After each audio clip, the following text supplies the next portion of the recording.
Well, hello there. Hello there, sir. Fresh off the book signing tour. Whew. How was that? Life is hard as a star, It's hard. Um, it was good. It was good. Kara's had a bunch of book signings, but this one's kind of special. It's the book just launched yesterday. It's going to be in all the Barnes and Nobles and Walmarts nationwide, and it's a rom-com in a time where it's called The Takeover, and it's a rom-com in the time where we could use a little laugh. So Hmm. it's good We stuff. can use a little laugh. And, if we're talking about takeovers, and Larry will know a thing or two about takeovers. He's been involved in some takeovers, I think, right, Larry? Yeah, A quite takeover a or few two? actually. Larry might know a little something about entertainment as well. I'm not sure. I'm A few just things. I suspect he may. Yeah. Well, PJ, why don't we tell our audience who we have with us today? It is oh, entertainment royalty oh, and get our show on the road.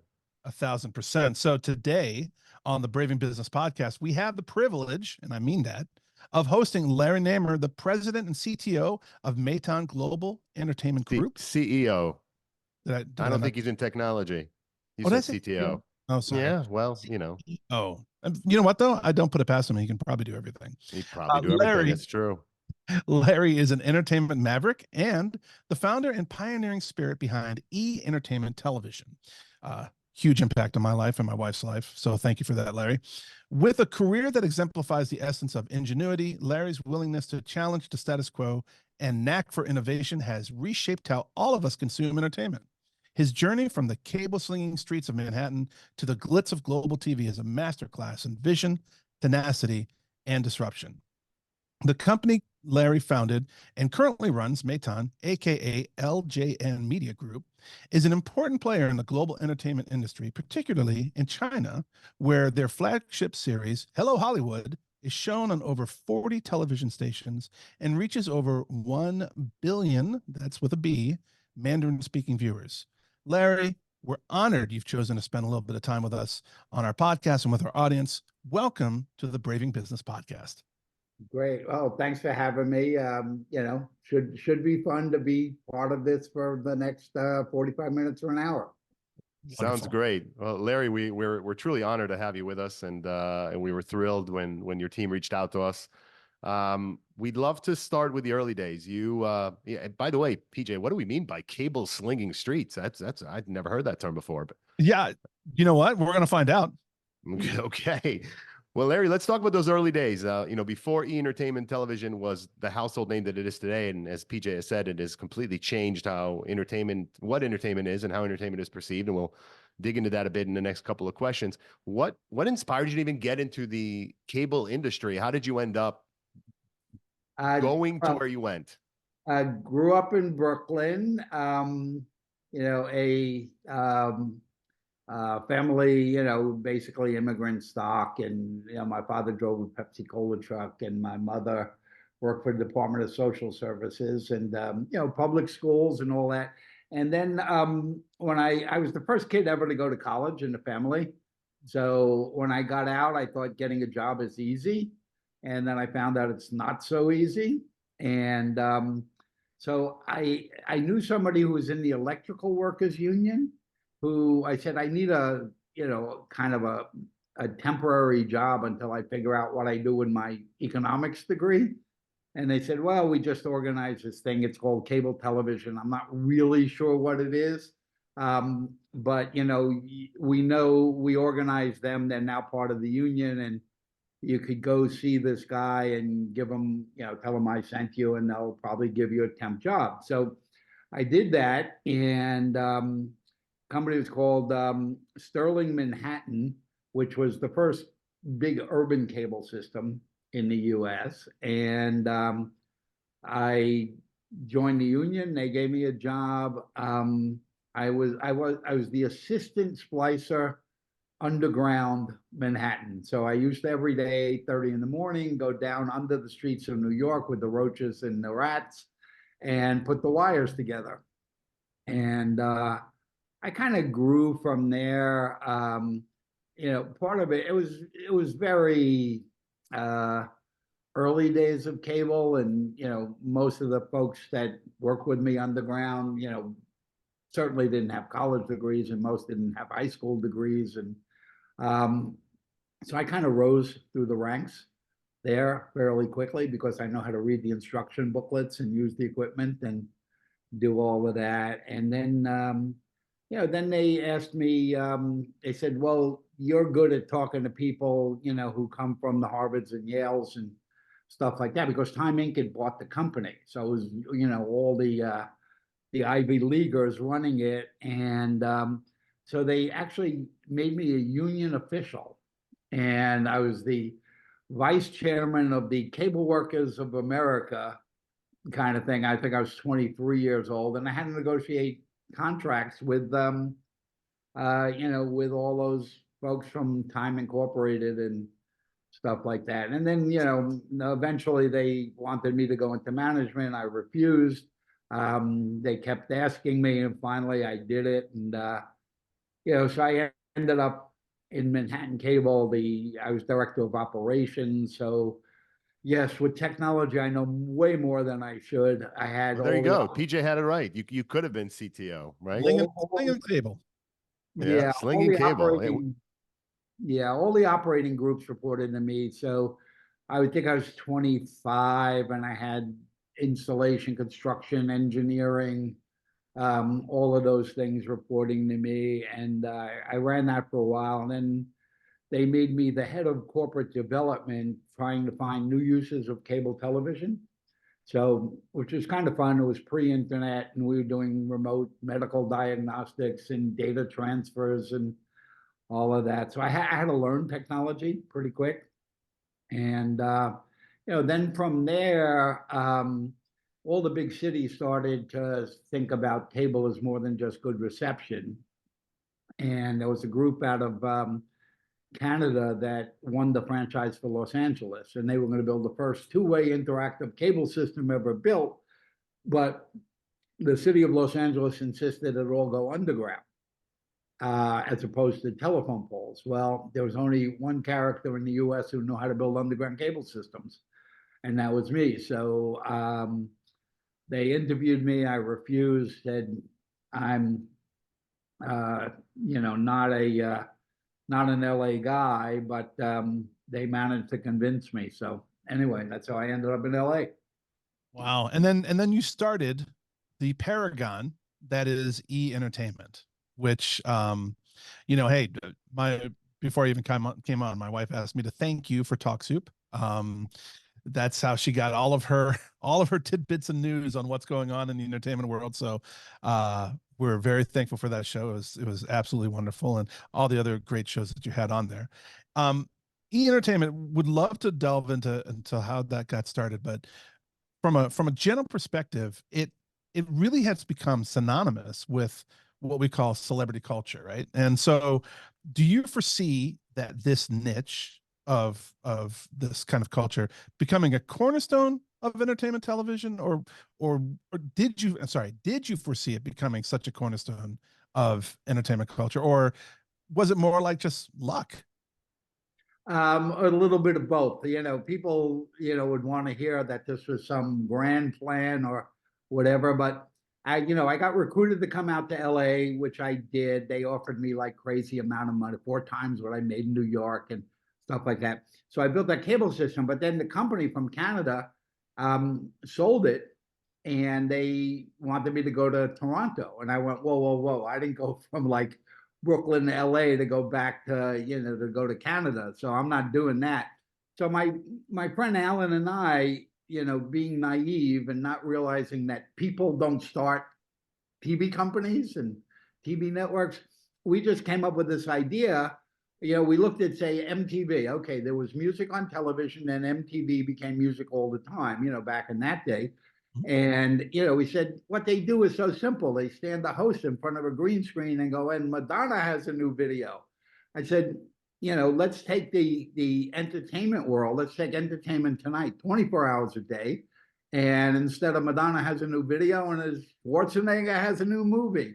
So that's how the idea kind of formulated. And we weren't smart enough to know that you can't do this. And, you know, we would go to people, they go, you know what, that's not a bad idea, but you're not Rupert Murdoch, you're not Ted Turner, you're not Time Warner.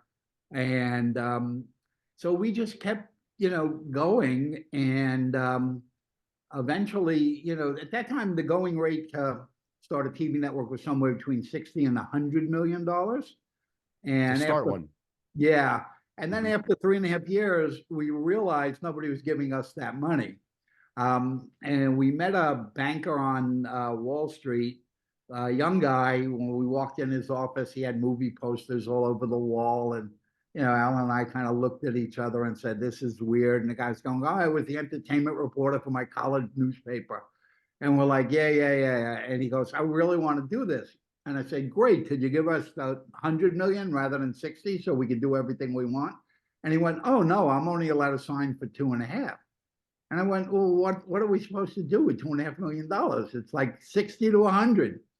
Because that's all I could sign for. Anyway, we said, you know what? After 3.5 years, we'll figure it out. We took the money and you know, we got it on the air, but you know, we were obviously very tight on money, and that's how things like Talk Soup came about. You know, we said we're not going to make movies and we're not going to make fancy television. And Talk Soup was interesting because when Alan and I came up with it, you know, people said, wait, Larry, you lost your mind. You want to do a TV show that makes fun of TV shows. I went, exactly. That's what I want to do. And, you know, everybody thought that was a loony idea, and Talk Soup ran 26 years. So, Yeah. Fantastic TV for me. Well, you know, the interesting thing about that show and other shows, and I was in my teens and 20s. I mean, I think E! Entertainment came on the air when I was in my teens for sure. And it became became the background to me sitting in my room doing work. I mean, my homework, I'd have E! Entertainment in the background, and it, it ultimately it wasn't at the time. It was because it was cool. You know, everyone was watching, everyone was talking about it, and so that's what exposed me to it initially. And then it became just a routine part of my life. And I'm sure that that was true for a lot of people. Now, as you said, and it was funny that you said it that way. You said, well, people would like to hear that, you know, it was some master plan. Well, not on the Braving Business podcast. One of the things that we frankly take pride in is that we are not about pretending that there is this master of the universe race of people who are able to envision massive things long before anyone else can, and their success is kind of prescribed, or you know, it's written in the stars. Ultimately, yes, absolutely, it takes a lot of talent, it takes a lot of vision, but it takes an enormous amount of luck. And there's no question that breaking through and having the impact that you had with the entertainment took a great deal of that. In addition to becoming synonymous with celebrity culture, you became known for pioneering reality TV, which was not a thing. So how do you view the evolution of that genre? It's gone, you know, 100x where you guys started it. But how do you view it? What do you think the impact has been on the entertainment industry? well, you know, yeah, what's that saying is, you know, about necessity is the mother of invention. I mean, we had no money, so we had to be really creative with the programming. And so with things like Talk Soup, and then, you know, people thought we were nuts then. And then Alan and I met this tall radio guy in an elevator in New York, and he was telling us that he can do, you know, all this programming and stuff. And we kind of watched this thing, and it reminded me there was an old TV show though called WKRP in Cincinnati. Oh, I love that show. And so when we went and looked at Howard Stern's radio show, I went, this is KRP in Cincinnati, but real life. And, you know, went back to the team and said, hey, I want to put cameras in this guy's radio studio. And they went, Larry, you know, we thought you were out of your mind when you did Talk Soup, but now your radio's been dead for 40 years. And they didn't get it. They didn't get that it was it was real life KRP. And, you know, Howard obviously went on to do pretty well, and Yeah, pretty well. Yes, indeed. and that stuff. And you know, we really paid a lot of attention to what our gut feels were, in terms of what the audience was looking for. We did no research. I mean, we did not hire research companies or anything like that. It was entirely gut feel and instinct. And, you know, quite honestly, when you have 24 hours a day to fill, you could fill it with like whatever pops in your head that morning, you know. And a lot of times people would just drop by and, you know, say, you know, Paula Abdul and, you know, people like that. And they'd say, oh, you know, we had nothing to do. Could we host? And we're like, yeah, turn the lights on. And we turn the lights on and they would host. And people loved it. It was, you know, we really started the whole thing with red carpets and things like that. And people don't realize that the first award show we ever did, we applied for press passes for the Academy Awards, and we were rejected. They said, "Oh, you're some stupid little cable network. No, we're not giving you press passes." So actually, the producer, I, and a little team, we climbed over the fence with the equipment, and we snuck onto the red carpet, and we were talking to people about what we were interested in. Not like, so Tom Cruise, tell us about your next project, but like, what the hell are you wearing? You know, where'd you get that? And you know, people responded to it. They going, that's amazing. It felt like we were someplace we weren't supposed to be. And we're going, yeah, because we weren't supposed to be. So we managed to stay on the carpet until security caught us and threw us out. But that kind of led us to, you know, the other things like, you know, Fashion Police with Joan Rivers and stuff like that, because we knew people loved that stuff. You know, one of the people, I just want to talk about one favorite host of yours, and he was the first host of Talk Soup, I believe, Greg Kinnear, who was not at all famous. I mean, you guys more or less discovered Greg Kinnear, who ended up becoming, you know, through the 90s and into the 2000s, of a very prominent presence. How did you, I mean, did you stumble upon a Greg Kinnear? I mean, did you know when you saw the man, this guy has got some serious talent?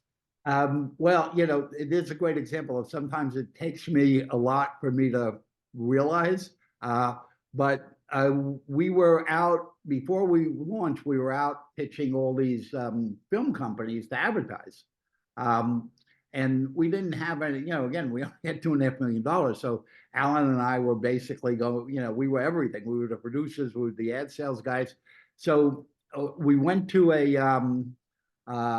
film company, a little film company, makes like 3 monster movies a year or something for 25 grand, you know, back in that day. And so I had an appointment. I left my house and I get to the place. It's like early in the morning, and the receptionist says, "Oh, we've been trying to call you and tell you not to come because Mr. whatever his name was, the head of marketing, didn't show, you know, didn't come to work today." So I was like, "Oh God, you know, I came straight here, you know, is there anybody I can talk to?" And she said, "Well, his assistant's here." I go, "Well, could he buy anything?" She goes, "No, not really." I went, "No, it's a waste of time." I said, "But you know what? I'm here. Let me leave the stuff." So, you know, I go and talk to the assistant, whose name is Greg Kinnear. Oh my And, goodness. you know, we're going through the whole thing, and I'm going, now we could put you between the Madonna video and the Schwarzenegger, you know, movie trailer and da da da da. And he's like, "Well, who's going to be the host?" I go, "Well, interviewing people and whatever." And he keeps going on. "Well, you know, maybe I could host." And I'm like, "Yeah, well, what did you go to, like, you know, acting school or something? And, you know, well, you're in the film program in like Arizona or whatever." And, you know, he says, "You know, I want them to buy advertising." So I said, "Okay, Tuesday, come and see Eileen. Here's the address at 2 o'clock, and she'll, you know, she'll interview you and put you on tape." So there's this woman, Eileen Graham, who was doing all the interviews, and a lot of people don't realize. And, you know, they always say, "Oh, you were lucky you had all those great hosts." We weren't lucky. We realized we didn't have a lot of money and that we weren't going to make fancy movies or, you know, have fancy production, that it was going to be all about the host. So to get those first 4 hosts, 5 hosts, we ended up putting 7,200 people on tape, which is a lot. And so anyway, so, you know, the Tuesday comes around and I'm trying to figure out how to make payroll on Friday, you know, because that was always an issue.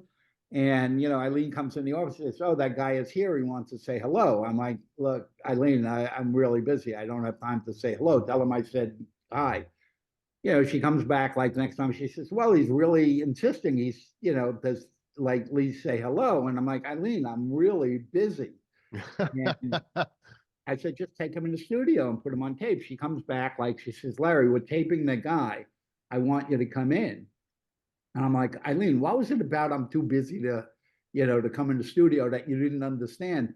Literally takes me by the ear, and goes, come in the studio. So I go in the studio and she cues him, and he lit up the camera, just lit it up. I just looked and went, holy shit.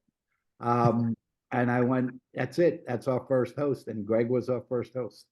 That is amazing. You probably have, unfortunately, our show's like, 45 minutes to an hour. You probably have a good 30 days worth of stories that are just amazing about all that. I mean, it's fascinating. It's fascinating. Yeah. And PJ, before you go to the next question, I as I tend to do, and Larry, if you've listened or watched any of our shows, and if you haven't, you should. I like to draw out lessons for our audience from what we hear from the guests, and here's a couple of things that I drew out of the story Larry just shared. First of all, you need good people around you, right? It sounds like you had someone at your side who knew what you were looking for, who knew to draw you out of your office, pulling you by the ear, so to speak, to see something she knew would light you up and potentially can make a big difference. So we've heard people talk over and over on this podcast about how important it is to build a great team around you of people that are passionate, they understand you, they understand what you're trying to accomplish. And sometimes you're not going to see the tree from the forest, but they will. And if you are fortunate enough to have them and you're confident enough to lean into those skills and those people, good things will happen. So I heard that part of the story.